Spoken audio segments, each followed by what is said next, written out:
I am the fated villain, chapter 323. Gu Shan'er finally couldn't hold her liquor and collapsed right at the table. Gu Chang cleaned up his stained clothes while muttering in annoyance that he'd warned her she couldn't drink, but she still insisted on showing off, and he really didn't get what was going through her head. While he was in a bad mood, a graceful figure suddenly appeared amidst a light rain of peach blossoms drifting in the wind. An ethereal voice rang out, asking Gu Chang if he really planned to just ignore and stop caring about Gu Shan'er. The newcomer was none other than Dao Yao, the powerful guardian of Peach Village. She gently asked Gu Chang how he'd been, since it had been quite a while since they last met. Seeing Dao Yao initiate the conversation, Gu Chang gave a meaningful smirk, and remarked that it seemed she had remembered quite a lot of the past. He thought to himself whether her memories were actually returning at a rapid pace every single day. Dao Yao hesitated for a moment, but finally decided to ask him directly who exactly he was, the reincarnation of the Demon Lord, or simply Gu Chang. He raised his hands in a helpless gesture and confessed that even he didn't know who he was right now. Right after that, Gu Chang shifted the topic, and asked her back if she didn't plan on visiting her old friend. The old friend he mentioned was Chan Hongji. Dao Yao let out a helpless sigh, thinking that meeting up wasn't important anymore, because if the other party actually wanted to see her, she'd find her way there herself. Seeing her sad expression, Gu Chang offered some comfort but still teased that she shouldn't worry, because the girl was too busy plotting her revenge against him to have time for her.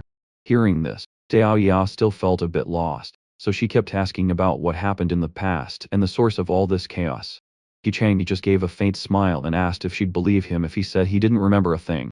Dao Yao replied immediately that she believed him, because if it were the old him, there was no way he'd ever lower himself to talk to a small fry like her. As the atmosphere lightened up, Gu Chang got close to Dao Yao, and revealed his real reason for coming to Peach Village was to ask for her help. Dao Yao felt a bit shy, and asked what kind of help he needed that required him to act so friendly. He smiled and said it was about protecting something important. She was totally surprised that someone like him wanted to protect something, so she asked specifically what it was. Gu Chang clarified that, more accurately, it was about protecting an ancient land. Then he got serious, clasping his hands behind his back as he paced, reflecting that the world was about to face a massive upheaval, that he might head to the immortal realm, and since the upper realm would be full of either chaos or great opportunities when the two worlds merge, she was the person he trusted most to take on this responsibility. He turned back to look at her with high expectations, and asked if she could help him. Even though she didn't fully grasp the situation, seeing his attitude, she pretty much nodded in agreement. The scene shifts to a luxury pavilion. Inside, a group of guys calling themselves elite geniuses were gathered and gossiping intensely. They figured the Hell and Buddha organizations were wiped out, because they dared to get in the way of the Spring Breeze Jade Pavilion's growth. Lately, rumors have been flying around the cultivation world that Gu Chang has been the one backing that organization for a long time. One young man, standing with his hands behind his back like a know-it-all, said there was no need to worry about the Spring Breeze Jade Pavilion since it only popped up a few years ago and couldn't compare to an old-school powerhouse like Hell. A guy next to him agreed, noting that Hell is ruled by 10 Hall Masters, all top-tier experts with power way beyond the rest of the world.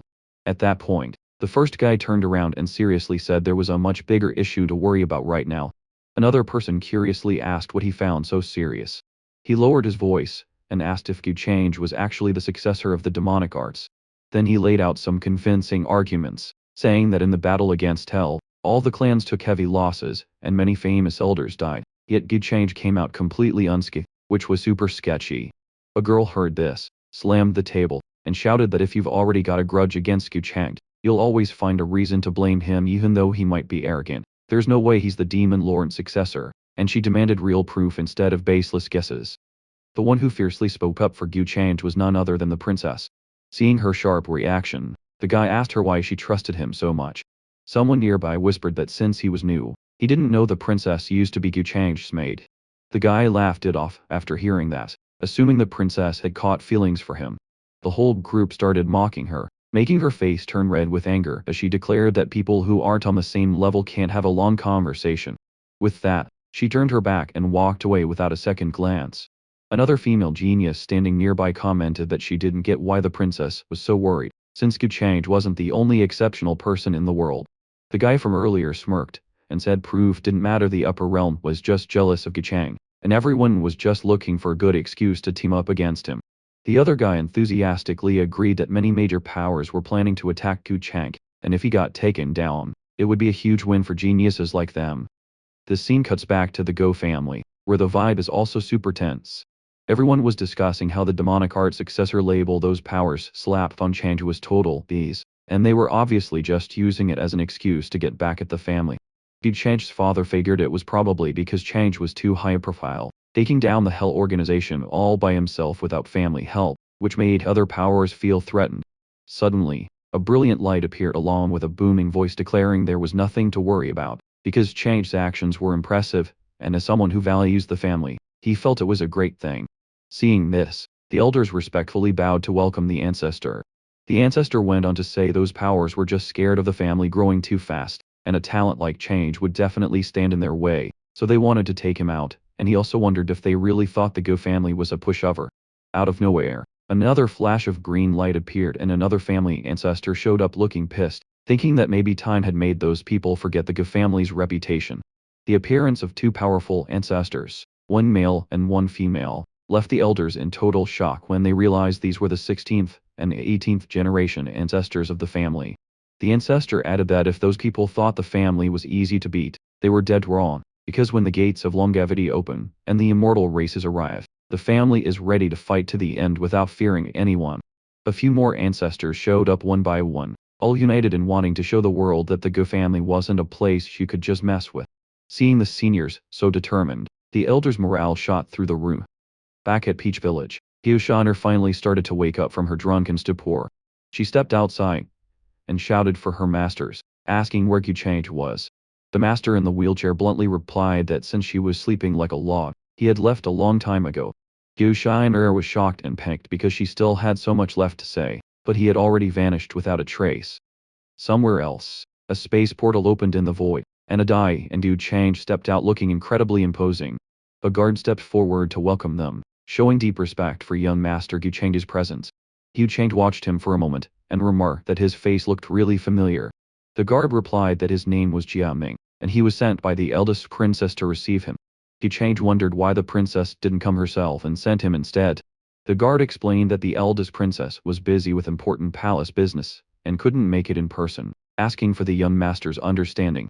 Gu Cheng curiously asked about the important business the guard mentioned. He answered that it was an ancestral sacrifice related to rebuilding the reincarnation platform, because the Absolute Shadow clan had been facing a serious population decline lately, and despite their best efforts, no pure beings had been born yet. Du Change asked in surprise if the Absolute Shadow clan also differentiated between purebred and non-purebred lineages. The guard explained clearly that outside creatures only carry a bit of the aura, so they aren't real beings but just slaves, while true beings must be born from the deepest part of the clan's ancestral land.